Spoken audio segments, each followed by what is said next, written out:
RSCIT 4 अगस्त 2024 exam paper की सभी series ABCD के सटीक आंसर जानने के लिए इस वीडियो को पूरा देखें और अपने पेपर की जांच करें। तो चलते हैं हम पेपर की तरफ। पेपर में हमारा पहला क्वेश्चन, निम्नलिखित में से कौन सा इंटरनेट ब्राउज़र का वैध उदाहरण नहीं है। तो ये हमारा क्लास का क्वेश्चन है। मैंने बताया था वेब ब्राउज़र का उदाहरण गूगल क्रोम, मोजिला, माइक्रोसॉफ्ट, ये सभी होते हैं, बट एक्रोबैट रीडर ये इसका प्रकार नहीं है। तो इसका आंसर होगा हमारा डी।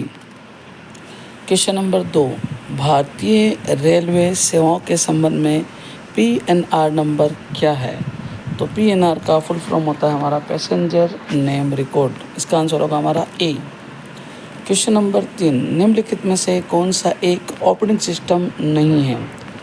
तो हमारा इसका सही आंसर होगा डी, MS विंडोज़ 9, क्योंकि बाकी सभी हमारे ऑपरेटिंग सिस्टम के प्रकार हैं, विंडो 9 नहीं होता है।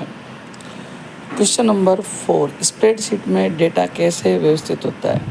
तो स्प्रेडशीट का मतलब होता है एक्सेल। तो एक्सेल में जो डेटा होता है वो होता है कॉलम रो के अंदर।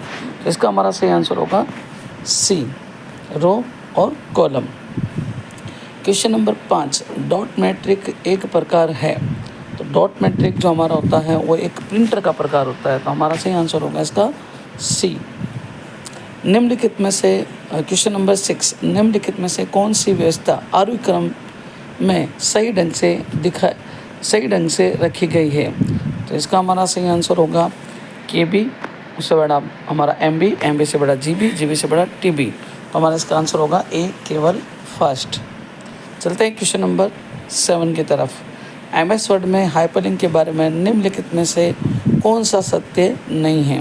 तो यहाँ पे ए में दिया गया है, हाइपरलिंक का उपयोग केवल मौजूदा वेब पेज के लिए लिंक बनाने के लिए किया जा सकता है, न कि आपके कंप्यूटर पर किसी मौजूदा फाइल पर। तो ये गलत बात है। तो इसका हमारा आंसर होगा ए, क्योंकि बी में दे रखा है कि हाइपरलिंक को हम इंसर्ट टैब से जोड़ सकते हैं, ये सही है। सी में दे रखा है कि हाइपरलिंक को हम कंट्रोल K से जोड़ सकते हैं, ये भी सही है। और डी में दे रखा है कि हम अपने दस्तावेज में हाइपरलिंक को जोड़ सकते हैं। तो ये तीनों सही है। जो हमारा सत्य नहीं है वो है ए। चलते हैं क्वेश्चन नंबर 8 की तरफ। USB का तात्पर्य। तो ये हमारे क्लास का क्वेश्चन है, देख लीजिए। मैंने बताया था आपको USB का full form uniform resource, USB का पूरा नाम यूनिवर्सल सीरियल बस। तो यहाँ पे हमारा इसका सही आंसर हो जाएगा कि USB का क्या तात्पर्य है। तो ये हमारा आंसर है बी। ये हमारा एक प्रकार का पोर्ट का प्रकार होता है। चलते हैं क्वेश्चन नंबर 9 में। एक वेबसाइट का संग्रह है। तो वेबसाइट का संग्रह जो होता है वो कहलाता है हमारा वेब पेज, इंटरनेट का पेज। इसका आंसर होगा हमारा डी। क्वेश्चन नंबर 10, एक विशेष दृश्य और सर्वे प्रभाव है जिससे पावर पॉइंट में टेक्स्ट या सामग्री लागू किया जा सकता है। तो इसका हमारा सही आंसर होगा एनिमेशन। तो एनिमेशन से हम टेक्स्ट या फोटो या कोई भी चीज़ को हम एनिमेट कर सकते हैं। इसका हमारा आंसर हो गया ए। निम्नलिखित क्वेश्चन नंबर 11, निम्नलिखित में से कौन सा एक ईमेल सेवा प्रदाता नहीं है।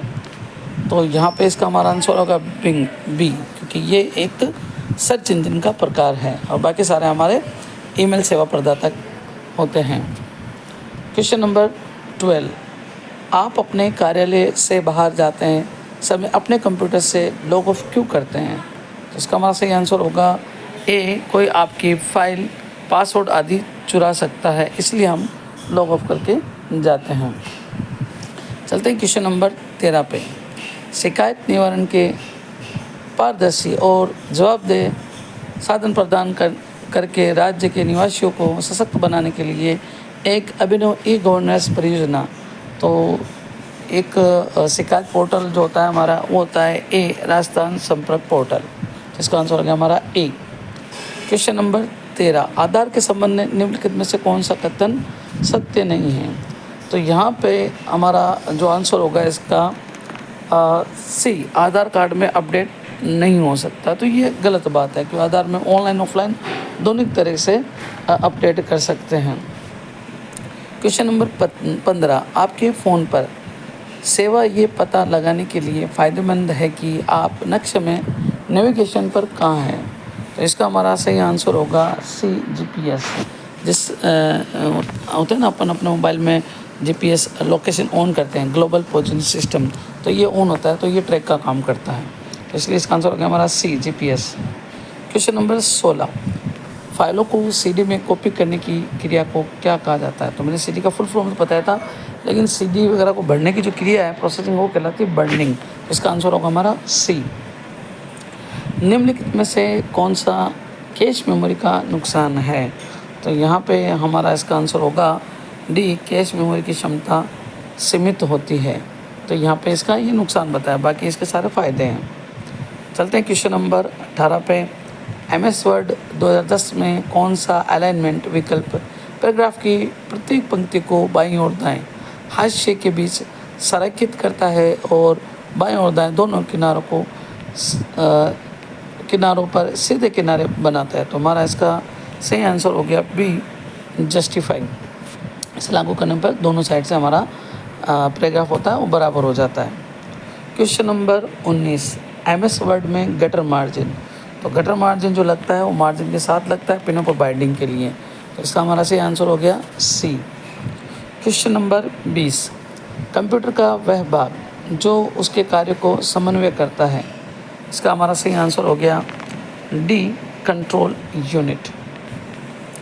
क्वेश्चन नंबर 21, संक्षिप्त नाम GBPS का पूर्ण रूप क्या है। इसका पूरा नाम होगा हमारा D, gigabits per second. Question number 22, निम्नलिखित में से किसकी भंडारण क्षमता सबसे कम है। तो यहाँ पे होगा इसका आंसर हमारा सी, मैंने फ्लॉपी डिस्क ए, क्योंकि मैंने आपको अपनी क्लास में बताया था कि CD सबसे छोटी होती है, लेकिन CD से भी छोटा हमारा फ्लॉपी होता है, इसलिए इसका आंसर होगा हमारा A. Question number 23, MS PowerPoint में हम स्लाइड शो को शुरुआत से कुंजी का उपयोग करके और वर्तमान स्लाइड कुंजी का उपयोग करके चला सकते हैं। तो ये मैंने बताया था, slide show from beginning shortcut की F5 और करंट स्लाइड की शिफ्ट F5। तो इसका हमारा आंसर हो गया डी, F5 और शिफ्ट F5। चलते हैं क्वेश्चन नंबर 24 पे। मान लीजिए कि आप ये सुनिश्चित करना चाहते हैं कि MS एक्सेल 2010 में एक वर्कशीट किसी भी पेज की चौड़ाई के हिसाब से एक पेज में प्रिंट हो, आप किस सेटिंग का उपयोग करेंगे। तो इसका हमारा सही आंसर होगा A, fit sheet on one page. इसे लागू करने पर शीट का जो सारा काम होगा हमारे एक पेज पे फिट हो जाएगा। क्वेश्चन नंबर 25, कीबोर्ड पर फंक्शन कीज़ कुल कितनी होती है। तो मैंने आपको बताया था F1 से F12, तो टोटल हमारी होती है 12। तो इसका हमारा आंसर हो गया B. Question number 26, MS PowerPoint में स्लाइडों को पुनर्व्यवस्थित करने के लिए कौन सा दृश्य सबसे उपयुक्त है। इसका हमारा सही आंसर होगा ए, स्लाइड शोल्डर, जिससे हम सभी स्लाइडों को एक साथ देख सकते हैं छोटे रूप में और स्लाइडों को व्यवस्थित भी कर सकते हैं। क्वेश्चन नंबर 27, Amazon.com प्रदान करता है। तो Amazon जो होता है, तो मैंने इसके बारे में ई-कॉमर्स के बारे में आपको बताया था, तो ये हमारा कहलाएगा B2C। इसका आंसर होगा हमारा बी, व्यवसाय से ग्राहक, ई-कॉमर्स वातावरण। क्वेश्चन नंबर 28, MS एक्सेल 2010 के चार्ट में डेटा बिंदु को वास्तविक मूल्य। तो हमारा इसका सही आंसर होगा C, data label. Bar code reader एक उदाहरण है। तो मैंने आपको बताया था इसका पूरा नाम होता है, शॉर्ट नेम होता है BCR, पूरा नाम बार कोड रीडर, जो प्रोडक्ट की जेब लाने और QR कोड को पढ़ता है। तो इसका हमारा सही आंसर हो गया बी, ये एक इनपुट डिवाइस होता है। चलते हैं क्वेश्चन नंबर 30 पर। विंडो 10 में स्क्रीन के बैकग्राउंड को क्या कहा जाता है। तो ये हमारे क्लास का क्वेश्चन है। ओपन करने के बाद फर्स्ट जो स्क्रीन आती है वो कहलाता है पूरा एरिया हमारा डेस्कटॉप। तो इसका आंसर हो गया हमारा बी, डेस्कटॉप। क्वेश्चन नंबर 31, किसी ज्ञात सॉफ्टवेयर में जो बग की मरम्मत और आमतौर पर इंटरनेट पर बिना किसी शुल्क के उपलब्ध होती है वो कहलाता है। तो होता हमारा बी, पेज। इसे हम बग को निःशुल्क इंटरनेट से हटाने का काम कर सकते हैं। क्वेश्चन नंबर 32, निम्नलिखित को मिलाइए। तो यहाँ पे हम बात करते हैं कि MS वर्ड फर्स्ट जो है उसमें क्या बनता है। तो बनता है उसमें दस्तावेज। तो पहले का हो गया हमारा आर, और MS एक्सेल सेकेंड 2010 में क्या बनता है। तो मैंने बताया था ये होता है शीट, और पावर पॉइंट बनती है हमारी स्लाइड।